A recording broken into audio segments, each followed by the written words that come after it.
You see the little shit going. That's a video.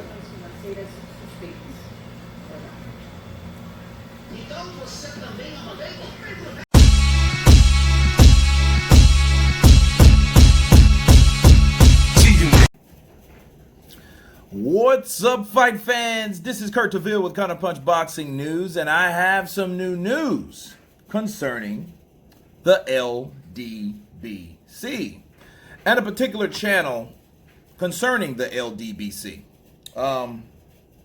Shout out to Ishe Smith. Ishe Smith released a video that shows and exposes one of these channels, Barbershop Conversations, for being a hypocrite. Okay, now I'm gonna let you hear some of the hypocrisy in this particular video by Ishe Smith concerning the contradicting things that Fred from Barbershop Conversation said. And here we go. I'm a fan first and foremost, because I wasn't covering boxing when he started fighting. And I also got some satisfaction that Andre Ward keeps up with my work. Because he actually personally thanked me for my journalistic responsibilities and making sure that the black man wins. I'm pro everybody. Mm-hmm. That's me. But you use that as an opportunity to benefit your page. I don't fucking campaign and champagne with them motherfuckers.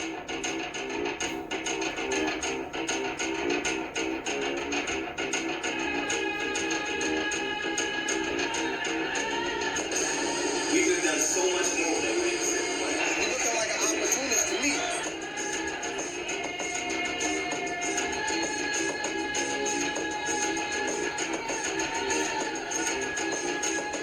I don't even do videos on white people on my motherfucking channel. Business out of hand. Let's promote the fight we got tomorrow. Yeah.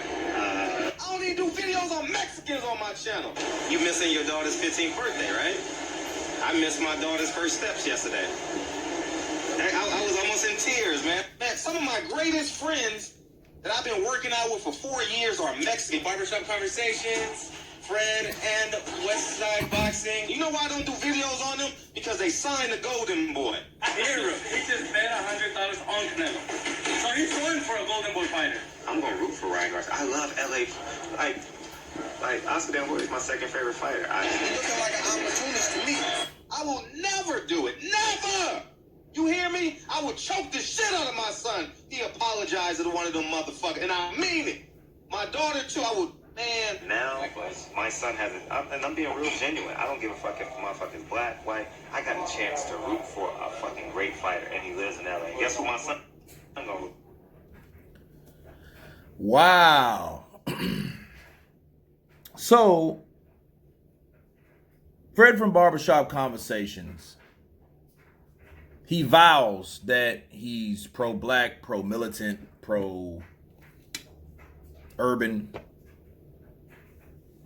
And he swears that he doesn't talk about Mexicans on his channel. He doesn't go or doesn't favor Mexicans on his channel.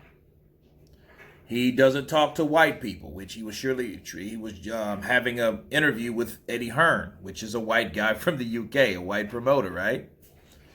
He doesn't talk about white people on his page, but yet he went for some kind of congressman or mayor or senator or a city council or something like that, where he was clearly talking to white people. I mean, you have to do that being in politics. You can't be or can't share your ideas with just one type of people. It doesn't matter how pro anything you are. So what he's saying didn't even make sense. I don't even talk about Mexican fighters. I will never talk or root for a Mexican fighter. And he clearly said, oh, one of my best fighters are Oscar De La Hoya. I'm being sincere. You know, that's some real two-faced junk. And the thing is, I want to make it clear that if you have someone that shows that type of hypocrisy, shows that type of two-facedness, I think as a consortium of channels, I think these channels, and not all of them, are doing this, but then yet, if all of you guys are in this together, I think you have to be accountable for what a channel does. Because when one channel messes up out of those 6 or 7 channels, right, that make up the LDBC, it makes them all look bad by association, right?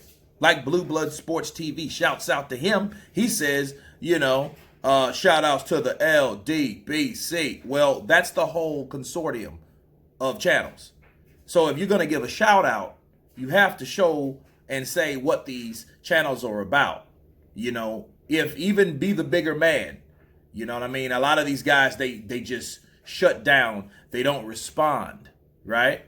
But I think if they wanted to grow some integrity, they would at least say, hey, I didn't agree with that. I know this happened in this, in this circle of the Ldbc. One of the channels said something that I don't personally agree with. He is my brother, but I don't agree with that. And I do apologize on his behalf. Be that as it may. That's how they should solve that. Because what happens is one channel like Fred Barbershops and I forget the other one right now on the top of my head, but those channels stay in the shit. They stay getting saying some two-faced stuff, some contradicting things that really just makes them look bad. And then when you hear Ldbc, you do remember, oh yes, that guy that pretends to be a pro-black guy, but he's actually an opportunist, like the dude that Andre Ward counterpunched last year, because I remember counterpunching it. When Andre Ward simply told him, like Andre Ward does, he says, you talk about me and you say things to benefit your channel, right?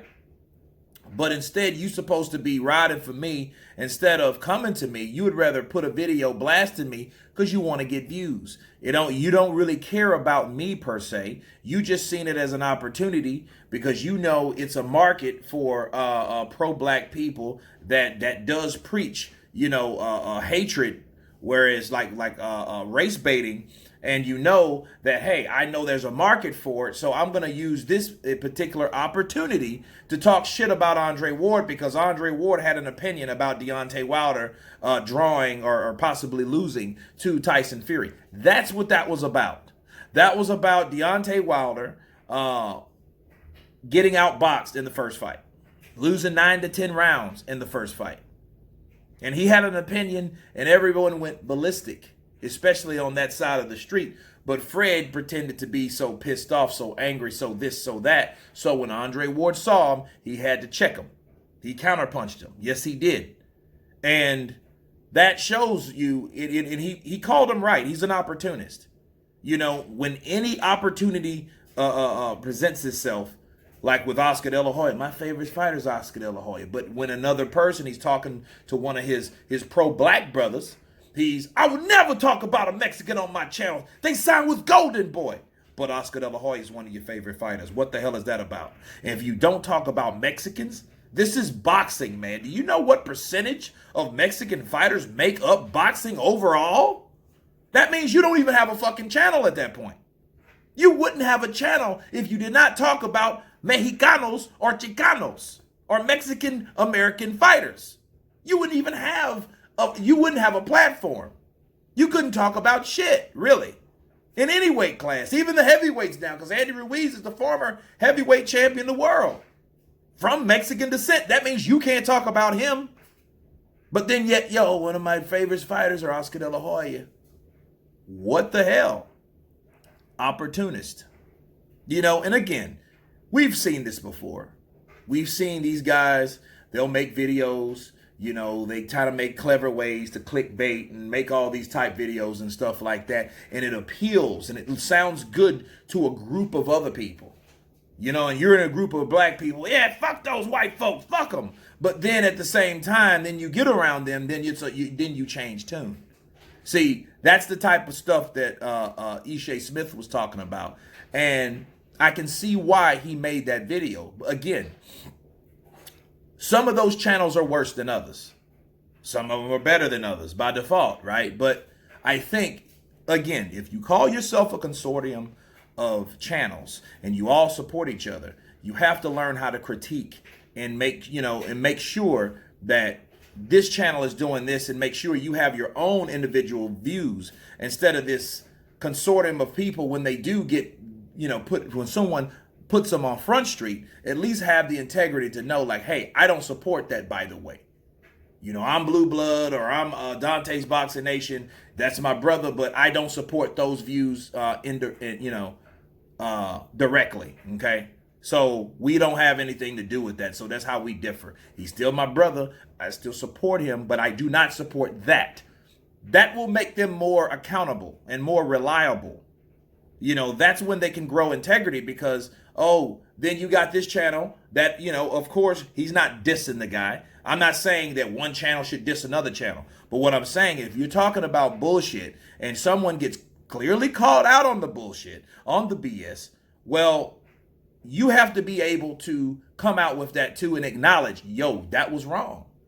There's nothing wrong with that. That's not saying that you're going against him. That's not saying that. But when they don't say anything, it just shows you how tribal they are. You know, how much of a cult that really is because everyone gets, you know, everybody's hush hush.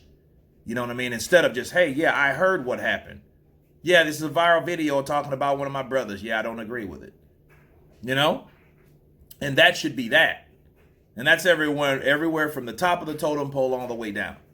You know, and then they wouldn't have those problems like that and they wouldn't get that much criticism, you know. But again, there's still a market for people like that. That's what they're doing. He's taking the opportunity. He's a politician, by the way, so they all do the same shit. So he's just showing his true stripes. He's not really a boxing fan. He's a politician. But that's my counterpunch on that. But again, shout out to Ishe Smith. You know, by popular demand, I was asked to counterpunch this. So that's my counterpunch. You guys tell me what you think. And I will leave the link below to the full interview and the full video on Ishe Smith's barbershop conversation exposed video.